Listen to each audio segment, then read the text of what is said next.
नमस्ते बच्चों, स्वागत है ਤੁਹਾਡਾ ਜਮਾਤ 9ਵੀਂ ਵਿੱਚ। ਮੈਂ ਸੁਨੀਤਾ ਰਾਣੀ ਅੱਜ ਤੁਹਾਨੂੰ ਕਰਵਾਉਣ ਜਾ ਰਹੀ ਹਾਂ ਤੁਹਾਡੀ ਪਾਠ ਪੁਸਤਕ ਵੰਨਗੀ ਦੇ ਵਿੱਚੋਂ दूसरी कहानी जन्मदिन, जो कि सविंदर सिंह उप्पल के द्वारा लिखी हुई है। तो इस कहानी ਨੂੰ ਕਰਨ ਤੋਂ ਪਹਿਲਾਂ ਕਰ ਲੈਂਦੇ ਹਾਂ ਲੇਖਕ ਬਾਰੇ ਇੱਕ ਨਿੱਕੀ ਜਿਹੀ ਜਾਣ ਪਹਿਚਾਣ। ਸਤਿੰਦਰ ਸਿੰਘ ਉੱਪਲ ਦਾ ਜਨਮ 8 ਅਪ੍ਰੈਲ 1924 ਈਸਵੀ ਨੂੰ ਮਾਤਾ ਸ਼੍ਰੀਮਤੀ ਜੈਵੰਤੀ ਅਤੇ ਪਿਤਾ ਸ਼੍ਰੀ ਫਕੀਰ ਸਿੰਘ ਦੇ ਘਰ ਪਿੰਡ ਧਮਿਆਲ, ਜ਼ਿਲ੍ਹਾ ਰਾਵਲਪਿੰਡੀ, ਪਾਕਿਸਤਾਨ ਵਿਖੇ ਹੋਇਆ। ਪਿੰਡ ਤੋਂ 10ਵੀਂ ਕਰਨ ਉਪਰੰਤ ਗਾਰਡਨ ਕਾਲਜ ਰਾਵਲਪਿੰਡੀ ਵਿੱਚ ਦਾਖਲ ਹੋਏ। ਇੱਥੋਂ ਹੀ ਅੰਗਰੇਜ਼ੀ ਦੀ MA ਪਾਸ ਕੀਤੀ ਤੇ ਪੰਜਾਬ ਦੀ ਵੰਡ ਪਿੱਛੋਂ ਉਹਨਾਂ ਨੇ ਸ਼ਿਮਲੇ ਆ ਕੇ ਪੰਜਾਬੀ ਦੀ MA ਪਾਸ ਕਰ ਲਈ। ਇੱਥੇ ਹੀ BM ਕਾਲਜ ਵਿਖੇ ਬਤੌਰ ਪ੍ਰੋਫੈਸਰ ਪੰਜਾਬੀ ਰਹੇ। ਬਾਅਦ ਵਿੱਚ ਖਾਲਸਾ ਕਾਲਜ ਦਿੱਲੀ ਵਿਖੇ ਪੰਜਾਬੀ ਦੇ ਪ੍ਰੋਫੈਸਰ ਲੱਗੇ ਤੇ 1964 ਈਸਵੀ ਵਿੱਚ ਪੰਜਾਬੀ 'ਚ PhD ਕੀਤੀ। ਉੱਪਲ ਇੱਕ ਸਫਲ ਕਹਾਣੀਕਾਰ ਹੈ। ਉਹਨਾਂ ਨੇ ਕੁੜੀ ਪੋਠੋਹਾਰ ਦੀ, ਢਹਿੰਦੇ ਮੁਨਾਰੇ, ਭਰਾ ਭਰਾਵਾਂ ਦੇ, ਦੁੱਧ ਤੇ ਬੁੱਧ, ਆਪਣਾ ਦੇਸ ਪਰਾਇਆ ਦੇਸ, ਹਾਲਾ ਵੀ ਨਾਸ ਨਹੀਂ ਹੋਇਆ, ਲਛਮਣ ਰੇਖਾ, ਕੱਚਾ ਰੰਗ, ਕਸੁੰਭ ਦਾ, ਵਾਸਾ ਸਵਰਗ ਦਾ ਆਦਿ ਕਹਾਣੀ ਸੰਗ੍ਰਹਿ ਲਿਖੇ। ਇਹਨਾਂ ਤੋਂ ਇਲਾਵਾ ਉਹਨਾਂ ਦੀਆਂ ਪੰਜਾਬੀ ਕਹਾਣੀਕਾਰ, ਪੰਜਾਬੀ ਨਾਵਲ, ਵਿਧੀ ਤੇ ਵਿਚਾਰ, ਨੌਰੰਗ ਸਿੰਘ, ਜੀਵਨ ਤੇ ਰਚਨਾ, ਮੇਰੀ ਪ੍ਰਤੀਨਿਧੀ ਰਚਨਾ, ਨਾਨਕ ਸਿੰਘ ਤੇ ਉਸਦੀ ਕਲਾ ਆਦਿ ਕੁਝ ਹੋਰ ਪੁਸਤਕਾਂ ਹਨ।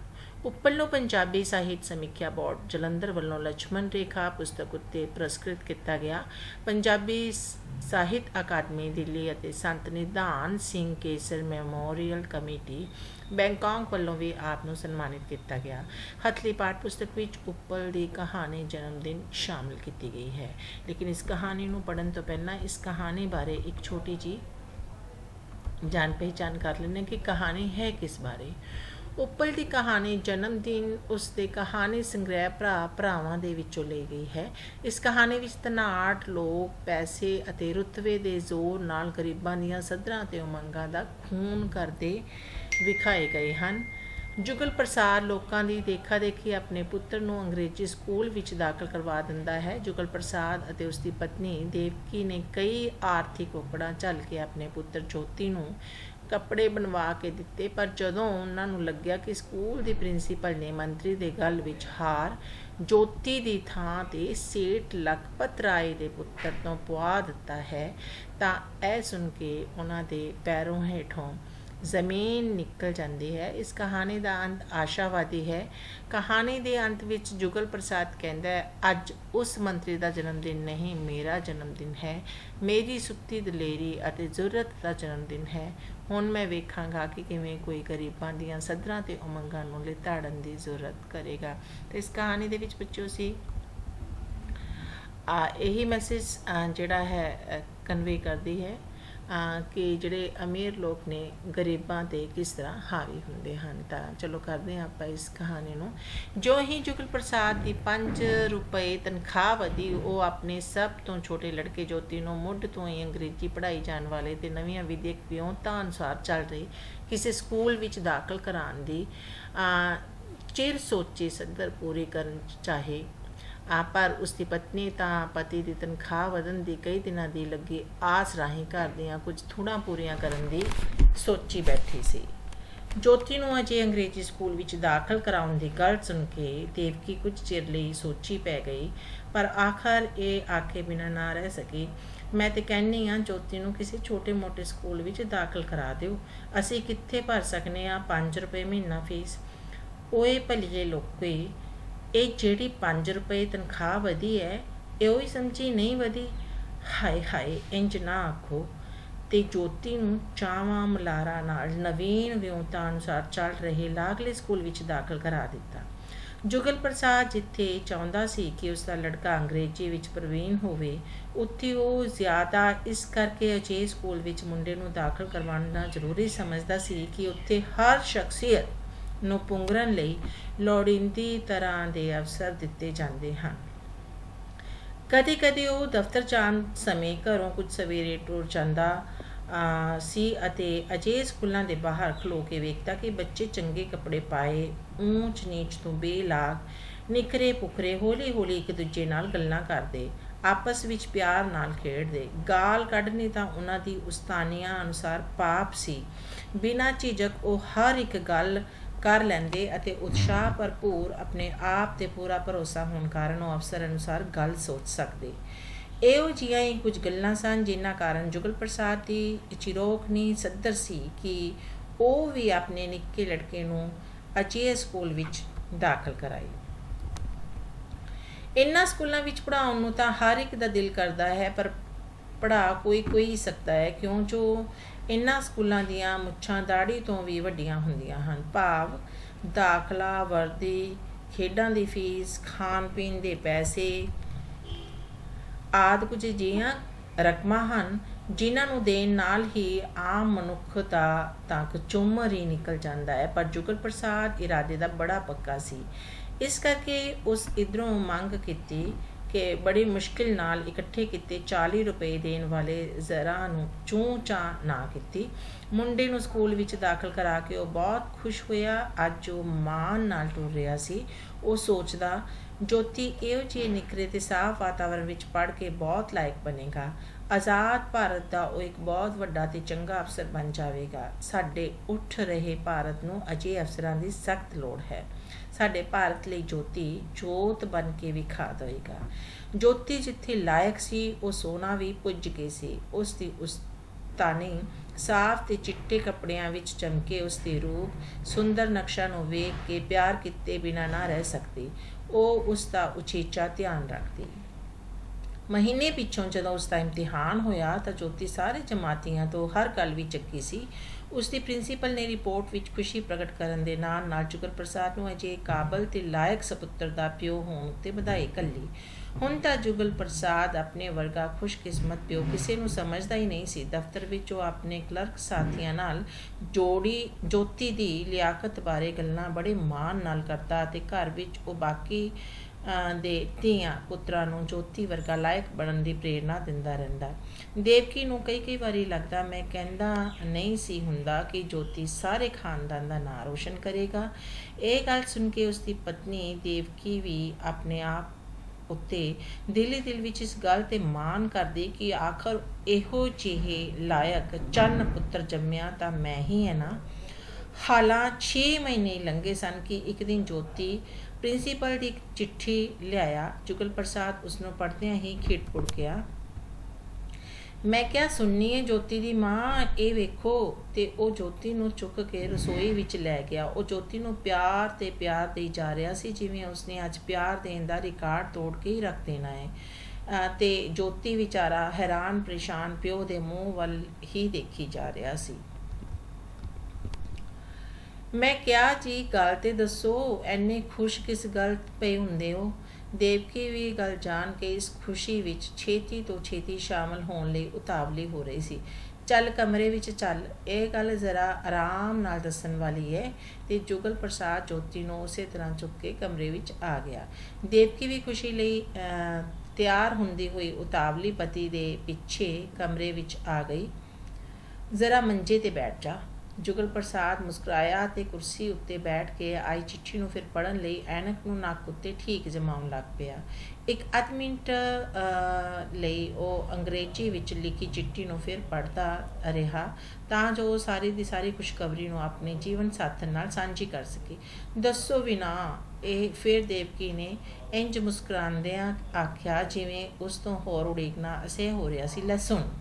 ਤੇ ਫਿਰ ਉਸ ਐਨਕ ਉੱਚੀ ਕਰਕੇ ਹੌਲੀ ਦੇਵਕੀ ਨੂੰ ਸਮਝਾਉਂਦਿਆਂ ਕਿਹਾ, ਐਤਵਾਰ ਨੂੰ ਜੋਤੀ ਦੀ ਪ੍ਰਿੰਸੀਪਲ ਨੇ ਲਿਖਿਆ ਹੈ ਕਿ ਇਸ ਪ੍ਰਾਂਤ ਦੇ ਪ੍ਰਸਿੱਧ ਮੰਤਰੀ ਸ਼੍ਰੀ ਜਵਾਲਾ ਪ੍ਰਸਾਦ ਦਾ ਜਨਮ ਦਿਨ ਇੱਥੇ ਦੀ ਨਾਗਰਿਕ ਸਭਾ ਵੱਲੋਂ ਮਨਾਇਆ ਜਾ ਰਿਹਾ ਹੈ।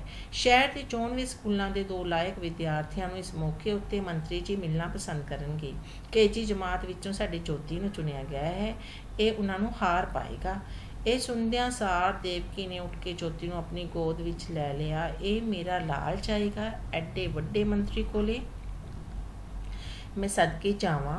ਫਿਰ ਘੁੱਟ ਕੇ ਜੋਤੀ ਨੂੰ ਛਾਤੀ ਨਾਲ ਲਾ ਲਿਆ। ਦੇਵਕੀ ਦਾ ਚਿਹਰਾ ਉਸ ਵੇਲੇ ਕਿਸੇ ਤੇਜਸਵੀ ਦੇ ਚਿਹਰੇ ਨਾਲੋਂ ਘੱਟ ਨਹੀਂ ਸੀ ਚਮਕ ਰਿਹਾ। ਪਤਨੀ ਨੂੰ ਖੁਸ਼ ਹੁੰਦਿਆਂ ਵੇਖ ਕੇ ਜੁਗਲ ਪ੍ਰਸਾਦ ਹੋਰ ਗਦਗਦ ਹੋ ਗਿਆ।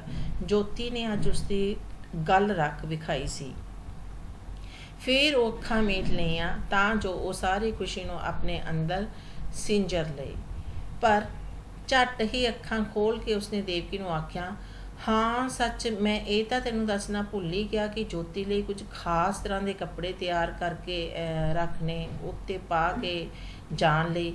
ਫਿਰ ਐਨਕ ਠੀਕ ਕਰਕੇ ਚਿੱਠੀ ਨੂੰ ਪੜ੍ਹਦਿਆਂ ਪੜ੍ਹਦਿਆਂ ਹੀ ਆਖਦਾ ਗਿਆ, ਚਿੱਟੀ ਕਮੀਜ਼, ਚਿੱਟੀ ਨਿੱਕਰ, ਚਿੱਟੀਆਂ ਜੁਰਾਬਾਂ ਅਤੇ ਇੱਕ ਸੁਨਹਿਰੀ ਹਾਰ। ਇਹ ਚੀਜ਼ਾਂ ਦੇ ਨਾਂ ਸੁਣਦਿਆਂ ਹੀ ਦੇਵਕੀ ਦੀ ਖੁਸ਼ੀ ਕਾਫੂਰ ਹੋ ਗਈ। ਉਹਦੇ ਮੂੰਹ ਉੱਤੇ ਆ ਰਿਹਾ ਖੇੜਾ ਉੱਥੇ ਹੀ ਰੁਕ ਗਿਆ ਤੇ ਫਿਰ ਹੌਲੀ ਹੌਲੀ ਖੇੜਾ ਦੀ ਥਾਂ ਚਿੰਤਾ, ਦੁੱਖ ਤੇ ਕਲੇਸ਼ ਨੇ ਮੰਨ ਲਈ।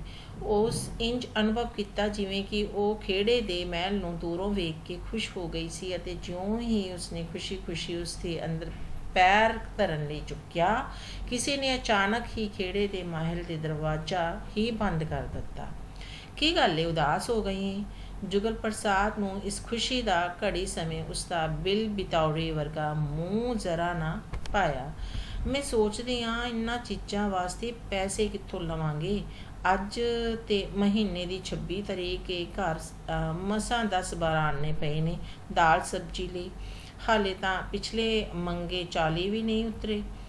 ਇਸ ਕਰੜੀ ਅਸਲੀਅਤ ਨੇ ਤਾਂ ਜਿਵੇਂ ਜੁਗਲ ਪ੍ਰਸਾਦ ਨੂੰ ਵੀ ਹੇਠਾਂ ਪਟਾਕ ਮਾਰਿਆ ਹੋਵੇ। ਉਹ ਤਾਂ ਹਾਲਾਂਕਿ ਖੇੜੇ ਦੇ ਗਗਨ ਉੱਤੇ ਹੀ ਪਿਤਰੀ ਪਿਆਰ ਦੇ ਖੰਭ ਲਈ ਉਡਾਰਿਆਂ ਲਈ ਜਾ ਰਿਹਾ ਸੀ। ਉਸਦਾ ਇਸ ਜ਼ਰੂਰੀ ਪਾਸੇ ਪਹਿਲਾਂ ਧਿਆਨ ਹੀ ਨਹੀਂ ਸੀ ਗਿਆ। ਜਿਵੇਂ ਸਵਾਦਿਸ਼ਟ ਭੋਜਨ ਲਈ ਜਲਦੀ ਜਲਦੀ ਖਾਧਿਆਂ ਦੰਦਾਂ ਹੇਠ ਆ ਕੇ ਕੱਟੀ ਗਈ ਜੀਭ ਸਾਰੇ ਦਾ ਸਾਰਾ ਸਵਾਦ ਮਾਰ ਦਿੰਦੀ ਹੈ। ਕੁਝ ਇਸ ਤਰ੍ਹਾਂ ਬੇਸੁਆਦੀ ਜੁਗਲ ਪ੍ਰਸਾਦ ਨੇ ਦੇਵਕੀ ਦੀ ਅਸਲੀਅਤ ਵਰਗੀ ਕੌੜੀ ਗੱਲ ਸੁਣ ਕੇ ਅਨੁਭਵ ਕੀਤੀ। ਉਸ ਨੂੰ ਆਪਣੀ ਤੰਗ ਮਾਇਕ ਹਾਲਤ ਉੱਤੇ ਬੜੀ ਖਿਝ ਆਈ, ਜਿਹੜੀ ਕਦਮ ਕਦਮ ਉੱਤੇ ਉਸਦਾ ਰਾਹ ਆਣ ਰੋਕਦੀ ਸੀ। ਫਿਰ ਉਸਦੀ ਇਹ ਖਿਝ ਕ੍ਰੋਧ ਬਣ ਕੇ ਦੇਵਕੀ ਉੱਤੇ ਵੱਸ ਪਈ। ਬਸ ਤੂੰ ਤਾਂ ਹਰ ਵੇਲੇ ਇਹੋ ਜਿਹੀ ਰੋਣੀ ਰੋਂਦੀ ਰਿਹਾ ਕਰ। ਲੋਕੀ ਇਹੋ ਜਿਹੇ ਮੌਕਿਆਂ ਲਈ ਤਰਸਦੇ ਨੇ ਤੇ ਤੂੰ ਐ ਕਿ ਓਹੋ, ਤੁਸੀਂ ਤੇ ਐਵੇਂ ਹੀ ਪਏ ਗਰਮ ਹੁੰਦੇ ਨੇ ਕਿ ਮੈਂ ਨਹੀਂ ਚਾਹੁੰਦੀ ਮੇਰੇ ਲਾਲ ਦੀ ਸ਼ਾਨ ਵਧੇ, ਪਰ ਇਹਨਾਂ ਚੀਜ਼ਾਂ ਦਾ ਇੰਤਜ਼ਾਮ ਕਰਨ ਨਾਲ ਹੀ ਹੋਣਾ ਏ।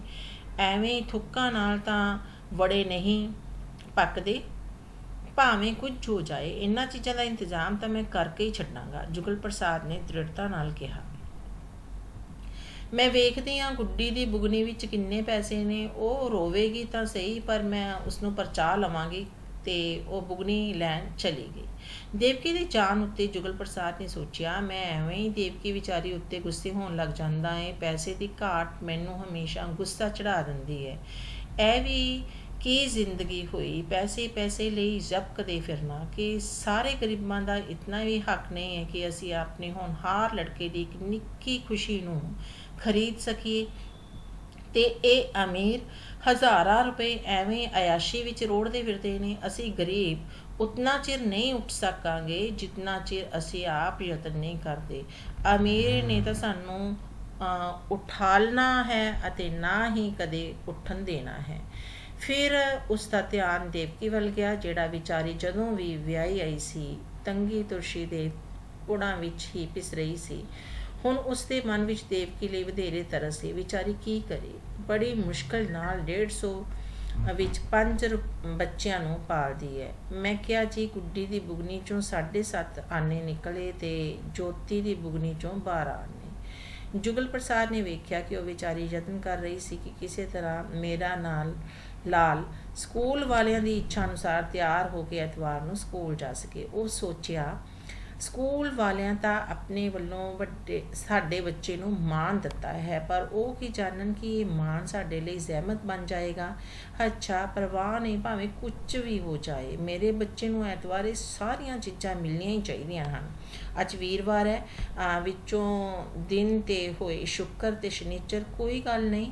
ਇਹ ਸੋਚ ਕੇ ਉਹ ਪੱਕੇ ਇਰਾਦੇ ਨਾਲ ਘਰੋਂ ਬਾਹਰ ਨਿਕਲ ਗਿਆ, ਕਿਸੇ ਤੋਂ ਕੁਝ ਪੈਸੇ ਫੜਨ ਲਈ, ਬਿਨਾਂ ਇਸ ਗੱਲ ਨੂੰ ਅਨੁਭਵ ਕੀਤਿਆਂ ਕਿ ਉਹ ਹੁਣੇ ਵੀ ਦਫ਼ਤਰੋਂ ਥੱਕਾ ਟੁੱਟਾ ਆਇਆ ਹੈ। ਘੰਟੇ ਪਿੱਛੋਂ ਜਦੋਂ ਮੁੜਿਆ ਤਾਂ ਉਸਦੀ ਜੇਬ ਵਿੱਚ ਰੁਪਏ ਦੇ 3 ਨੋਟ ਸਨ। ਉਸਨੂੰ ਇਹਨਾਂ 3 ਰੁਪਇਆਂ ਦਾ ਉਧਾਰ ਲੈਣ ਲਈ ਕਿੰਨੀਆਂ ਅੱਗੇ ਲਿਲਕੜੀਆਂ ਲੈਣੀਆਂ ਪਈਆਂ ਸਨ, ਤੇ ਤਦ ਜਾ ਕੇ ਉਹ ਇੱਕ ਮਿੱਤਰ ਕੋਲੋਂ 3 ਰੁਪਏ ਫੜ ਸਕਿਆ ਸੀ। ਘਰ ਵਿੱਚ ਆ ਕੇ ਬਜਟ ਵਿੱਚ ਆ ਪਈ ਨਵੀਂ ਤੇੜ ਉੱਤੇ ਵਿਚਾਰ ਕੀਤਾ ਗਿਆ। ਇੱਕ ਫੱਟੀ ਸਫੈਦ ਚਾਦਰ ਵਿੱਚੋਂ ਗੁਆਂਢਣ ਦੀ ਮਸ਼ੀਨ ਤੇ ਮੈਂ ਇਸ ਦੀ ਕਮੀਜ਼ ਤਾਂ ਤਿਆਰ ਕਰ ਲਵਾਂਗੀ। ਹਾਂ, ਚਿੱਟੀ ਨਿੱਕਰ ਦਾ ਕੱਪੜਾ ਵੀ ਬਾਜ਼ਾਰੋਂ ਲੈਣਾ ਹੀ ਪੈਣਾ ਹੈ ਤੇ ਸਵਾਉਣਾ ਦਰਜੀ ਤੋਂ ਪਏਗੀ। ਮੈਨੂੰ ਨਿੱਕਰ ਸਿਉਣ ਦੀ ਜਾਂਚ ਨਹੀਂ। ਦੇਵਕੀ ਨੇ ਪਤੀ ਨੂੰ ਇਨ੍ਹਾਂ ਪੈਸਿਆਂ ਨਾਲ ਹੀ ਕੰਮ ਸਾਰਨ ਦੀ ਤਰਕੀਬ ਦੱਸਦਿਆਂ ਕਿਹਾ। ਦੇਵਕੀ ਤੋਂ ਬੁਗਨਿਆਂ ਵਿੱਚੋਂ ਨਿਕਲਿਆ ਭੰਨ ਤੋੜ ਕੇ ਜਦੋਂ ਉਹ ਘਰੋਂ ਤੁਰਨ ਲੱਗਾ ਤਾਂ ਉਸ ਵੇਖਿਆ ਜੋਤੀ ਘਰ ਨਹੀਂ ਸੀ। ਸਾਰੇ ਪਾਸੇ ਭਾਲਿਆ ਪਰ ਕਿਧਰੇ ਨਜ਼ਰ ਨਾ ਆਇਆ। ਭਾਵੇਂ ਇਸ ਸਮੇਂ ਥੋੜ੍ਹਾ ਥੋੜ੍ਹਾ ਹਨੇਰਾ ਹੋ ਗਿਆ ਸੀ, ਪਰ ਜੁਗਲ ਪ੍ਰਸਾਦ ਨਹੀਂ ਸੀ ਚਾਹੁੰਦਾ ਕਿ ਇਸ ਕੰਮ ਵਿੱਚ ਹੋਰ ਦੇਰੀ ਕੀਤੀ ਜਾਵੇ। ਉਹ ਆਪ ਹੀ ਜੋਤੀ ਨੂੰ ਲੱਭਣ ਚਲਾ ਗਿਆ। ਇਸ ਤਰ੍ਹਾਂ ਨਿਸ਼ਚਿੰਤ ਵੇਖ ਉਸ ਸੋਚਿਆ, ਸੱਚ ਕਹਿੰਦੇ ਕਿ ਬਚਪਨ ਬਾਦਸ਼ਾਹੀ ਹੁੰਦੀ ਆ। ਇਸ ਨੂੰ ਕੋਈ ਫਰਕ ਨਹੀਂ ਆਪਣੇ ਕੱਪੜੇ ਦਾ ਬੰਦੋਬਸਤ ਕਰਨ ਦਾ। ਮਾਪੇ ਆਪੇ ਪਏ ਫਿਕਰ ਕਰਨ। ਕੋਈ 2 ਘੰਟਿਆਂ ਪਿੱਛੋਂ ਜਦੋਂ ਜੁਗਲ ਪ੍ਰਸਾਦ ਅਤੇ ਜੋਤੀ ਘਰ ਨੂੰ ਮੁੜ ਰਹੇ ਸਨ ਤਾਂ ਦੋਹਾਂ ਦੇ ਚਿਹਰੇ ਖਿੜੇ ਹੋਏ ਸਨ। ਜੋਤੀ ਤਾਂ ਇਸ ਲਈ ਖੁਸ਼ ਸੀ ਕਿ ਅੱਜ ਉਸ ਲਈ ਨਵੇਂ ਬੂਟ, ਜਰਾਬਾਂ ਤੇ ਨਿੱਕਰ ਦਾ ਕੱਪੜਾ ਆਦਿ ਚੀਜ਼ਾਂ ਖਰੀਦੀਆਂ ਗਈਆਂ ਸਨ ਅਤੇ ਜੁਗਲ ਪ੍ਰਸਾਦ ਇਸ ਔਂਕੜ ਨੂੰ ਹੱਲ ਕਰਨ ਪਿੱਛੋਂ ਇਸ ਕਰਕੇ ਖੁਸ਼ ਸੀ ਕਿ ਉਹ ਆਪਣੇ ਹੋਣਹਾਰ ਬੱਚੇ ਨੂੰ ਮੰਤਰੀ ਜੀ ਦੇ ਜਨਮਦਿਨ ਦੇ ਸਮਾਗਮ ਤੇ ਹਰ ਹਾਲਤ ਘੱਲ ਸਕੇਗਾ। ਉਹ ਦਰਜੀ ਨੂੰ ਸ਼ਨਿਚਰਵਾਰ ਦੀ ਨਿੱਕਰ ਦੇਣ ਦੀ ਪੱਕੀ ਤਾਕੀਦ ਕਰ ਆਇਆ ਸੀ। ਉਹ ਰਾਸਤੇ ਵਿੱਚ ਸੋਚਦਾ ਆਇਆ ਸੀ ਕਿ ਸੱਚ ਕਹਿੰਦੇ ਨੇ, ਇੱਕੋ ਹੋਣਹਾਰ ਬੱਚਾ ਹੀ ਘਰ ਦੇ ਨਾਂ ਨੂੰ ਚਮਕਾ ਦਿੰਦਾ ਹੈ। ਐਤਵਾਰ ਵਾਲੇ ਦਿਨ ਜਿੱਥੇ ਹੋਰ 94 ਸਕੂਲਾਂ ਦੇ ਬੱਚੇ ਸਟੇਜ ਉੱਤੇ ਜਾ ਕੇ ਹਾਰ ਪਾਉਣਗੇ, ਉੱਥੇ ਵੀ ਉਹਨਾਂ ਵਿੱਚ ਮੇਰਾ ਜੋਤੀ ਵੀ ਹੋਵੇਗਾ। ਜਦੋਂ ਇਸ ਦਾ ਨਾਂ ਬੋਲਿਆ ਜਾਵੇਗਾ, ਜੋਤੀ ਪ੍ਰਸਾਦ ਸਪੁੱਤਰ ਲਾਲਾ ਜੁਗਲ ਪ੍ਰਸਾਦ, ਤਾਂ ਉੱਥੇ ਬੈਠੇ ਹਰ ਪਤਵੰਤਿਆਂ ਤੇ ਮੰਤਰੀਆਂ ਨੂੰ ਪਤਾ ਲੱਗੇਗਾ ਕਿ ਇਹ ਮੁੰਡਾ ਲਾਲਾ ਜੁਗਲ ਪ੍ਰਸਾਦ ਦਾ ਹੈ।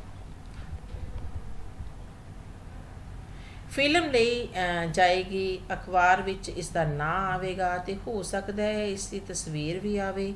ਇਹ ਸੋਚ ਕੇ ਉਸ ਦੀਆਂ ਵਾਛਾਂ ਖਿੱਲ ਗਈਆਂ ਤੇ ਉਹ ਆਪਣੇ ਆਪ ਨੂੰ ਦਿਲ ਹੀ ਦਿਲ ਵਿੱਚ ਇਸ ਗੱਲੋਂ ਸ਼ਾਬਾਸ਼ ਦੇਣ ਲੱਗਾ ਕਿ ਕਮ ਸੇ ਕਮ ਇੱਕ ਮੁੰਡੇ ਨੂੰ ਤਾਂ ਚੰਗੇ ਸਕੂਲ ਵਿੱਚ ਦਾਖਲ ਕਰਾਉਣ ਦੀ ਮੈਂ ਸਿਆਣਪ ਕੀਤੀ ਸੀ। ਜਿਹੜੀ ਸ਼ਾਨ ਮੇਰੇ 4 ਕੁੜੀਆਂ ਨੇ ਵੀ ਰਲ ਕੇ ਨਹੀਂ ਸੀ ਵਧਾਈ, ਉਹ ਇਕੱਲੇ ਨੇ ਵਧਾ ਵਿਖਾਈ। ਘਰ ਵੜਦਿਆਂ ਸਾਰ ਉਹ ਦੇਵਕੀ ਨੂੰ ਬੁਲਾਇਆ ਤੇ ਬੜੇ ਮਾਣ ਅਤੇ ਉਤਸ਼ਾਹ ਨਾਲ ਜੁਗਲ ਪ੍ਰਸਾਦ ਨੇ ਉਸਨੂੰ ਦੱਸਿਆ, ਜੋਤੀ ਦੀ ਮਾਂ, ਮੈਂ ਨਿੱਕਰ ਦਾ ਕੱਪੜਾ ਖਰੀਦ ਕੇ ਦਰਜੀ ਨੂੰ ਦੇ ਆਇਆ ਹਾਂ ਤੇ ਸ਼ਨੀਚਰਵਾਰ ਦੀ ਪੱਕੀ ਵੀ ਕਰ ਆਇਆ ਹਾਂ। ਤੂੰ ਇਹ ਬੂਟ, ਜਰਾਬਾਂ ਤੇ ਹਾਰ ਥੈਲੇ 'ਚ ਸੰਭਾਲ ਛੱਡ ਤੇ ਨਾਲੇ ਕਮੀਜ਼ ਕੱਲ੍ਹ ਜ਼ਰੂਰ ਬਣਾ ਛੱਡੀ। ਫਿਰ ਕੁਝ ਚੇਤੇ ਕਰਕੇ ਉਹ ਖੁਸ਼ੀ ਨਾਲ ਬੋਲਿਆ, ਜੋਤੀ ਦੀ ਮਾਂ, ਅੱਜ ਰੱਬ ਨੇ ਇੱਕ ਹੋਰ ਬੜਾ ਸਬੱਬ ਕਰ ਦਿੱਤਾ। ਮੈਂ ਜਦੋਂ ਇੱਥੋਂ ਛਪਦੀ ਅਖਬਾਰ ਦੇ ਦਫ਼ਤਰ ਕੋਲੋਂ ਦੀ ਲੰਘਦਿਆ ਤੇ ਖਿਆਲ ਆਇਆ ਕਿ ਪਤਾ ਕਰੀਏ ਜੇ ਉਸ ਦਿਨ ਸਮਾਗਮ ਸਮੇਂ ਜੋਤੀ ਦੇ ਹਾਰ ਪਾਉਣ ਦੀ ਫੋਟੋ ਦਾ ਵੀ ਪ੍ਰਬੰਧ ਹੋ ਸਕੇ। ਜੋ ਹੀ ਮੈਂ ਅੰਦਰ ਵੜਿਆ ਕਿ ਫੋਟੋਗ੍ਰਾਫਰ ਕੈਮਰਾ ਲਟਕਾਈ ਬਾਹਰ ਆ ਰਿਹਾ ਸੀ, ਮੈਂ ਉਸ ਨਾਲ ਗੱਲ ਕੀਤੀ ਤੇ ਪਤਾ ਲੱਗਾ ਕਿ ਐਤਵਾਰ ਵਾਲੇ ਸਮਾਗਮ ਤੇ ਉਹ ਹੀ ਜਾ ਰਿਹਾ ਸੀ। ਮੈਂ ਉਸ ਦੇ ਨਾਲ ਵੀ ਗੱਲ ਕਰ ਆਇਆ ਹਾਂ ਕਿ ਜਦੋਂ ਰਿਪਬਲਿਕ ਸਕੂਲ ਦਾ KG ਜਮਾਤ ਦਾ ਪ੍ਰਤੀਨਿਧੀ ਮੇਰਾ ਇਹ ਮੁੰਡਾ ਮੰਤਰੀ ਜੀ ਨੂੰ ਹਾਰ ਪਾਏ, ਉਹ ਫੋਟੋ ਜ਼ਰੂਰ ਖਿੱਚੇ। ਦੇਵਕੀ ਦੇ ਮੂੰਹ ਤੇ ਕੁਝ ਚਿੰਤਾ ਦੇ ਨਿਸ਼ਾਨ ਵੇਖ ਕੇ ਆਪਣੀ ਖੁਸ਼ੀ ਵਿੱਚ ਬਿਨਾਂ ਕੋਈ ਫਰਕ ਪੈਣ ਦਿੱਤਿਆਂ ਫਿਰ ਉਹ ਝੱਟ ਬੋਲਿਆ, ਬਾਕੀ ਰਿਹਾ ਪੈਸਿਆਂ ਦੀ ਗੱਲ, ਫੋਟੋ ਬਣਨ ਤੱਕ 1 ਤਰੀਕ ਹੋ ਹੀ ਜਾਣੀ ਹੈ। ਭਲੀਏ ਲੋਕੋ, ਰੱਬ ਆਪ ਕਰਦਾ ਹੈ ਗਰੀਬਾਂ ਦਾ ਕੰਮ। ਹਾ ਹਾ ਹਾ। ਜੁਗਲ ਪ੍ਰਸਾਦ ਸਾਰੀ ਦੀ ਸਾਰੀ ਗੱਲ ਇੱਕੋ ਵਾਰੀ ਕਹਿ ਗਿਆ ਤੇ ਫਿਰ ਕਦੀ ਪ੍ਰਾਪਤ ਹੋਈ ਖੁਸ਼ੀ ਦੇ ਅਜਿਹੇ ਅਵਸਰ ਤੋਂ ਪੂਰਾ ਲਾਭ ਉਠਾਉਂਦਿਆਂ ਉਹ ਹੱਸ ਕੇ ਦੋਹਰਾ ਹੋਣ ਲੱਗਾ। ਦੇਵਕੀ ਇਸ ਫੋਟੋ ਦੀ ਫਜ਼ੂਲ ਖਰਚੀ ਬਾਬਤ ਕੁਝ ਕਹਿਣਾ ਤਾਂ ਚਾਹੁੰਦੀ ਸੀ, ਪਰ ਫਿਰ ਪਤੀ ਦੇ ਰੰਗ ਵਿੱਚ ਭੰਗ ਪੈ ਜਾਣ ਦੇ ਡਰ ਵਜੋਂ ਕੁਝ ਨਾ ਬੋਲੀ ਤੇ ਉੱਠ ਕੇ ਬਾਹਰ ਚਲੀ ਗਈ। ਸਵੇਰੇ ਮੁੰਡੇ ਕੁੜੀਆਂ ਨੂੰ ਸਕੂਲ ਦੇ ਜੁਗਲ ਪ੍ਰਸਾਦ ਨੂੰ ਦਫ਼ਤਰ ਟੋਰ ਕੇ ਦੇਵਕੀ ਨੇ ਇੱਕ ਪੁਰਾਣੀ ਚਿੱਟੀ ਚਾਦਰ ਕੱਢੀ। ਪਹਿਲਾਂ ਤਾਂ ਉਸਨੂੰ ਚੰਗੀ ਤਰ੍ਹਾਂ ਜਾਂਚਿਆ, ਪੜਤਾਲਿਆ, ਫਿਰ ਜਾਂਚ ਕੀਤੀ ਕਿ ਸਾਰਾ ਦਿਨ ਮਗਜ਼ ਪੱਚੀ ਕਰਕੇ ਗੁਆਂਢਣ ਦੀ ਮਸ਼ੀਨ ਤੇ ਸ਼ਾਮ ਤੱਕ ਮੁਸ਼ਕਿਲ ਨਾਲ ਜੋਤੀ ਦੀ ਕਮੀਜ਼ ਤਿਆਰ ਕਰ ਸਕੀ। ਉੱਧਰ ਜੁਗਲ ਪ੍ਰਸਾਦ ਨੇ 2 ਘੰਟਿਆਂ ਦੀ ਛੁੱਟੀ ਲਈ ਅਤੇ ਨਾਗਰਿਕ ਸਭਾ ਦੇ ਦਫ਼ਤਰ ਜਾ ਕੇ ਯਤਨ ਕੀਤਾ ਕਿ ਕਿਸੇ ਤਰ੍ਹਾਂ ਉਸਨੂੰ ਨਿਮੰਤਰਣ ਪੱਤਰ ਜਿਹੜਾ ਹੈ ਉਹ ਮਿਲ ਸਕੇ ਤਾਂ ਜੋ ਆਪਣੀਆਂ ਅੱਖਾਂ ਨਾਲ ਆਪਣੇ ਪਿਆਰੇ ਪੁੱਤਰ ਨੂੰ ਮਾਣ ਪ੍ਰਾਪਤ ਕਰਦਿਆਂ ਵੇਖ ਸਕੇ। ਪਰ ਉਸਨੂੰ ਪਤਾ ਲੱਗਿਆ ਕਿ ਉਸ ਸਮਾਗਮ ਵਿੱਚ ਤਾਂ ਵੱਡੇ ਰਾਜਨੀਤਿਕ ਆਗੂ, ਅਮੀਰ ਲੱਖਪਤੀਏ, ਵੱਡੇ ਅਫਸਰ ਤੇ ਕੁਝ ਸੱਦੇ ਗਏ ਬੱਚੇ ਹੀ ਜਾ ਸਕਦੇ ਹਨ। ਉਹ ਸੋਚਿਆ ਕਿ ਮੈਂ ਇਹਨਾਂ ਵਿੱਚੋਂ ਕਿਸੇ ਗਿਣਤੀ ਵਿੱਚ ਵੀ ਨਹੀਂ ਆਉਂਦਾ। ਵਿਚਾਰਾ ਦਿਲ ਦੀਆਂ ਉਮੰਗਾਂ ਦਿਲ ਵਿੱਚ ਹੀ ਦਬੋਚ ਕੇ ਰਹਿ ਗਿਆ। ਐਤਵਾਰ ਦਾ ਦਿਨ ਸੀ। ਅੱਜ ਸਾਰੇ ਟੱਬਰ ਨੂੰ ਜੋਤੀ ਉੱਤੇ ਮਾਣ ਸੀ, ਜਿਸ ਕਰਕੇ ਸਾਰਿਆਂ ਨੂੰ ਤਿਆਰ ਕਰਨ ਵਿੱਚ ਜੁਟ ਪਏ ਸਨ। ਕੋਈ ਉਸ ਨੂੰ ਸਾਬਣ ਮਲ ਕੇ ਨਹਾ ਰਿਹਾ ਸੀ, ਕੋਈ ਨਿੱਕਰ ਕਮੀਜ਼ ਨੂੰ ਇਸਤਰੀ ਕਰ ਰਿਹਾ ਸੀ ਅਤੇ ਕੋਈ ਉਸਦੀ ਕੰਘੀ ਪੱਟੀ ਤੇ ਆਰ ਪਾਰ ਵਿੱਚ ਜੁਟਿਆ ਹੋਇਆ ਸੀ। ਤਕਾਲਾਂ ਨੂੰ ਸਾਰਾ ਟੱਬਰ ਇਸ ਗੱਲ ਦੇ ਇੰਤਜ਼ਾਰ ਵਿੱਚ ਸੀ ਕਿ ਕਿਸ ਵੇਲੇ ਜੋਤੀ ਸਮਾਗਮ ਤੋਂ ਵਾਪਸ ਆਏ ਤਾਂ ਜੋ ਆਪਣੀ ਜਵਾਨੀ ਸਾਰੀ ਰੌਣਕ ਤੇ ਮਿਲੇ ਮਾਣ ਨੂੰ ਵਿਸਥਾਰ ਨਾਲ ਬਿਆਨ ਕਰੇ। ਜੁਗਲ ਪ੍ਰਸਾਦ 2 ਵਾਰੀ ਸੜਕ ਤੇ ਆਪ ਜਾ ਚੁੱਕਾ ਸੀ। ਬੱਚਿਆਂ ਨੂੰ ਵੇਖਣ ਲਈ ਸੜਕ ਤੇ ਭੇਜਣ ਦਾ ਤਾਂ ਅੰਤ ਹੀ ਕੋਈ ਨਹੀਂ ਸੀ, ਪਰ ਹਾਲਾਂ ਤੱਕ ਉਹ ਨਹੀਂ ਸੀ ਪਰਤਿਆ। ਅਖੀਰ ਉਸ ਦੂਰੋਂ ਵੇਖਿਆ ਉਸਦੀ ਪ੍ਰਿੰਸੀਪਲ ਜੋਤੀ ਨੂੰ ਆਪ ਨਾਲ ਲਿਆ ਰਹੀ ਸੀ। ਨਜ਼ਾਰਾ ਤੱਕ ਕੇ ਤਾਂ ਜੁਗਲ ਪ੍ਰਸਾਦ ਦੀ ਖੁਸ਼ੀ ਦਾ ਕੋਈ ਅੰਤ ਹੀ ਨਾ ਰਿਹਾ। ਦੇਵਕੀ ਦਾ ਧਿਆਨ ਉਸ ਪਾਸੇ ਵੱਲ ਖਿੱਚਦਿਆਂ ਉਹ ਗਦਗਦ ਹੋ ਕੇ ਬੋਲਿਆ, ਆਖਰ ਸਾਰੇ ਸਕੂਲ ਦਾ ਲਾਇਕ ਬੱਚਾ ਜੋ ਹੋਇਆ। ਪ੍ਰਿੰਸੀਪਲ ਵੀ ਇਸ ਨਾਲ ਆਉਣਾ ਫਖਰ ਸਮਝਦੀ ਹੈ। ਉਹ ਘੜੀ ਮੁੜੀ ਜੋਤੀ ਵੱਲ ਉੱਠ ਕੇ ਉਸਨੂੰ ਘੁੱਟਦੀ ਤੇ ਗੱਲਾਂ ਕਰਦੀ ਹੈ। ਦੇਵਕੀ ਹੋਰ ਬੱਚਿਆਂ ਨੂੰ ਵੀ ਇਸ ਖੁਸ਼ੀ ਦੇ ਨਜ਼ਾਰੇ ਨੂੰ ਮਾਣਨ ਦਾ ਮੌਕਾ ਦੇਣ ਦੇ ਖਿਆਲ ਨਾਲ ਉਹਨਾਂ ਨੂੰ ਸੱਦਣ ਲਈ ਅੰਦਰ ਚਲੀ ਗਈ। ਪਰ ਨੇੜੇ ਆਉਣ ਤੇ ਜੁਗਲ ਪ੍ਰਸਾਦ ਨੇ ਵੇਖਿਆ ਜੋਤੀ ਡਸਕੋਰੇ ਭਰ ਰਿਹਾ ਸੀ। ਇਹ ਵੇਖ ਕੇ ਜੁਗਲ ਪ੍ਰਸਾਦ ਹੱਕਾ ਬੱਕਾ ਰਹਿ ਗਿਆ। ਇਸ ਗੱਲ ਦੀ ਸਮਝ ਨਹੀਂ ਸੀ ਆ ਰਹੀ। ਆਉਂਦਿਆਂ ਸਾਰ ਉਹ ਪ੍ਰਿੰਸੀਪਲ ਨੇ ਆਖਣਾ ਸ਼ੁਰੂ ਕਰ ਦਿੱਤਾ, ਮਿਸਟਰ ਜੁਗਲ ਪ੍ਰਸਾਦ, ਮੈਨੂੰ ਬਹੁਤ ਅਫਸੋਸ ਹੈ ਕਿ ਆਪ ਜੀ ਦੇ ਸਪੁੱਤਰ ਜੋਤੀ ਦੀ ਥਾਂ ਆਪਣੇ ਪੁੱਤਰ ਦਾ ਨਾਂ ਬਦਲਵਾ ਜੋਤੀ ਨੂੰ ਹਾਰ ਪਹਿਨਾਉਣ ਦਾ ਮਾਣ ਨਹੀਂ ਮਿਲ ਸਕਿਆ, ਕਿਉਂਕਿ ਸੇਠ ਲਖਪਤ ਰਾਏ ਨੇ ਜੋਤੀ ਦੀ ਥਾਂ ਆਪਣੇ ਪੁੱਤਰ ਦਾ ਨਾਂ ਬਦਲਵਾ ਲਿਆ ਸੀ। ਹੁਣ ਜਿਹੜੀ ਪ੍ਰਿੰਸੀਪਲ ਹੈ ਉਹ ਆ ਕੇ ਜੋਤੀ ਦੇ ਫਾਦਰ ਨੂੰ ਦੱਸਦੀ ਹੈ ਕਿ ਉਸ ਕੋਲ ਜਿਹੜਾ ਹਾਰ ਹੈ ਮੰਤਰੀ ਦੇ ਗਲੇ ਵਿੱਚ ਨਹੀਂ ਪਵਾਇਆ ਗਿਆ, ਕਿਉਂਕਿ ਇੱਕ ਲਖਪਤੀ ਦਾ ਬੇਟਾ ਜਿਹੜਾ ਸੀ ਉਸ ਨੇ ਉਸ ਦੇ ਗਲੇ ਦੇ ਵਿੱਚ ਹਾਰ ਪਾ ਦਿੱਤਾ ਸੀ। ਮੈਂ ਤਾਂ ਉਸਦੀ ਇੱਕ ਨਾ ਸੁਣੀ, ਪਰ ਉਸਨੇ ਸਾਡੇ ਚੇਅਰਮੈਨ ਨੂੰ ਆ ਕੇ ਕੰਮ ਕਰਵਾ ਲਿਆ। ਅੱਗੋਂ ਫਿਰ ਉਹ ਦਲੀਲ ਦਿੰਦੀ ਹੈ ਕਿ ਉਹ ਤਾਂ ਚਾਹੁੰਦੀ ਸੀ ਕਿ ਜਿਹੜਾ ਜੋਤੀ ਹੈ ਉਹ ਮੰਤਰੀ ਦੇ ਗਲੇ ਵਿੱਚ ਹਾਰ ਪਾਵੇ, ਲੇਕਿਨ ਚੇਅਰਮੈਨ ਦੀ ਸਿਫਾਰਿਸ਼ ਦੇ ਨਾਲ ਜਿਹੜਾ ਸੀ ਉਹ ਦੂਜੇ ਬੱਚੇ ਤੋਂ ਹਾਰ ਪਵਾ ਦਿੱਤਾ ਗਿਆ। ਤੁਸੀਂ ਜਾਣਦੇ ਹੋ ਕਿ ਮੈਂ ਤਾਂ ਇੱਕ ਮੁਲਾਜ਼ਮ ਹੀ ਹਾਂ। ਅਤੇ ਫਿਰ ਉਹ ਆਪਣੇ ਆਪ ਨੂੰ ਜਸਟੀਫਾਈ ਕਰਦੀ ਹੈ ਕਿ ਮੈਂ ਹੈਲਪਲੈਸ ਸੀ ਔਰ ਮੈਂ ਤਾਂ ਉੱਥੇ ਇੱਕ ਮੁਲਾਜ਼ਮ ਹੀ ਹਾਂ, ਮੇਰੀ ਕੋਈ ਸੁਣਵਾਈ ਨਹੀਂ ਹੋਈ। ਇਹ ਸਾਰਾ ਕੁਝ ਜੋਤੀ ਦੀ ਪ੍ਰਿੰਸੀਪਲ ਇੱਕੋ ਸਾਹ ਵਿੱਚ ਕਹਿ ਕੇ ਚੱਲਦੀ ਬਣੀ, ਜਿਵੇਂ ਕੋਈ ਮੁਸਾਫਰ ਆਉਣ ਵਾਲੇ ਤੂਫਾਨ ਦੀ ਮਾਰ ਤੋਂ ਬਚਣ ਲਈ ਖਿਸਕੰਦੀ ਕਰਦਾ ਹੈ। ਜੁਗਲ ਪ੍ਰਸਾਦ ਲਈ ਜਿਵੇਂ ਕੜ ਪਾਟ ਗਿਆ ਹੋਵੇ। ਉਸਨੂੰ ਆਪਣੇ ਪੈਰਾਂ ਹੇਠੋਂ ਜ਼ਮੀਨ ਨਿਕਲਦੀ ਜਾਪੀ। ਉਹ ਉੱਥੇ ਦਾ ਉੱਥੇ ਖਲੋਤਾ ਰਹਿ ਗਿਆ। ਉਹ ਇੰਜ ਮਹਿਸੂਸ ਕੀਤਾ ਜਿਵੇਂ ਕਿਸੇ ਮੋਟੀ ਗੋਗੜ ਵਾਲੇ ਨੇ ਉਸਦੇ ਅੰਦਰ ਪੈਟਰੋਲ ਛਿੜਕਣ ਪਿੱਛੋਂ ਤਿੱਲੀ ਬਾਲ ਕੇ ਉਸਦੀਆਂ ਸਦਰਾਂ ਤੇ ਉਮੰਗਾਂ ਨੂੰ ਫੂਕ ਦਿੱਤਾ ਹੈ। ਉਸ ਅੱਗ ਦਾ ਲਾਂਬੂ ਉਸਦੇ ਰੋਮ ਰੋਮ ਵਿੱਚੋਂ ਨਿਕਲ ਕੇ ਉਸਨੂੰ ਸਾੜ ਰਿਹਾ ਸੀ। ਅਚਾਨਕ ਉਸਦੀਆਂ ਅੱਖਾਂ ਵਿੱਚ ਲਹੂ ਨਿਕਲ ਆਇਆ ਤੇ ਉਹ ਦ੍ਰਿੜਤਾ ਨਾਲ ਕੜਕਿਆ। ਅੱਜ ਉਸ ਮੰਤਰੀ ਦਾ ਜਨਮ ਦਿਨ ਨਹੀਂ, ਮੇਰਾ ਜਨਮ ਦਿਨ ਹੈ। ਮੇਰੀ ਸੁੱਤੀ ਜ਼ੁਰਤ ਤੇ ਦਲੇਰੀ ਦਾ ਜਨਮ ਦਿਨ ਹੈ। ਮੈਂ ਵੇਖਾਂਗਾ ਕਿਵੇਂ ਕੋਈ ਗਰੀਬਾਂ ਦੀਆਂ ਸਦਰਾਂ ਨੂੰ ਉਮੰਗਾਂ ਨੂੰ ਲਿਤਾੜਨ ਦੀ ਜ਼ਰੂਰਤ ਕਰੇਗਾ। ਬਾਹਰ ਆ ਕੇ ਦੇਵਕੀ ਤੇ ਹੋਰ ਬੱਚਿਆਂ ਨੇ ਜੋਤੀ ਨੂੰ ਡਸਕੋਰੇ ਭਰਦਿਆਂ ਆਏ ਜੁਗਲ ਪ੍ਰਸਾਦ ਨੂੰ ਜੋਸ਼ ਅਤੇ ਗੁੱਸੇ ਵਿੱਚ ਭੜਕਦਿਆਂ ਦੇਖਿਆ ਤਾਂ ਉਹਨਾਂ ਦੀਆਂ ਅੱਖਾਂ ਟੱਡੀਆਂ ਦੀਆਂ ਟੱਡੀਆਂ ਰਹਿ ਗਈਆਂ। ਤਾਂ ਬੱਚਿਓ, ਇਹ ਸੀ ਕਹਾਣੀ ਜਨਮ ਦਿਨ, ਜਿਸ ਦੇ ਵਿੱਚ ਕਿ ਲੇਖਕ ਨੇ ਬੜੇ ਹੀ ਸੁੰਦਰਤਾ ਨਾਲ ਜਿਹੜਾ ਅੱਜ ਦੀ ਸੱਚਾਈ ਹੈ ਉਸਨੂੰ ਸਜੀਵ ਚਿੱਤਰਿਤ ਕੀਤਾ ਹੈ ਕਿ ਕਿਸ ਤਰ੍ਹਾਂ ਜਿਹੜੇ ਧਨਾਢ ਲੋਕ ਹੁੰਦੇ ਹੈ ਉਹ ਗਰੀਬ ਬੱਚਿਆਂ ਦੀ ਸਦਰਾਂ 'ਤੇ ਪਾਣੀ ਫੇਰ ਦਿੰਦੇ ਹੈ ਅਤੇ ਕਿਸ ਤਰ੍ਹਾਂ ਉਹ ਆਪਣੇ ਬੱਚਿਆਂ ਨੂੰ ਪੈਸੇ ਦੇ ਬੁੱਤੇ 'ਤੇ ਅੱਗੇ ਰੱਖਦੇ ਹਨ ਅਤੇ ਗਰੀਬ ਦੇ ਜਿਹੜੇ ਸੁਪਨੇ ਹੁੰਦੇ ਆ ਉਹਨਾਂ ਨੂੰ ਚਕਨਾਚੂਰ ਕਰ ਦਿੰਦੇ ਨੇ। ਉਮੀਦ ਕਰਦੀ ਹਾਂ ਕਿ ਤੁਸੀਂ ਇਹ ਵੀਡੀਓ ਐਂਡ ਤੱਕ ਦੇਖੀ ਹੋਏਗੀ ਅਤੇ ਤੁਹਾਨੂੰ ਕਹਾਣੀ ਪਸੰਦ ਵੀ ਆਈ ਹੋਏਗੀ, ਸਮਝ ਵੀ ਆ ਗਈ ਹੋਏਗੀ। ਮਿਲਦੇ ਹਾਂ ਨੈਕਸਟ ਵੀਡੀਓ ਦੇ ਵਿੱਚ ਇੱਕ ਨਵੇਂ ਟੌਪਿਕ ਦੇ ਨਾਲ। ਤਦ ਤੱਕ ਸਤਿ ਸ਼੍ਰੀ ਅਕਾਲ, ਰੱਬ ਰਾਖਾ।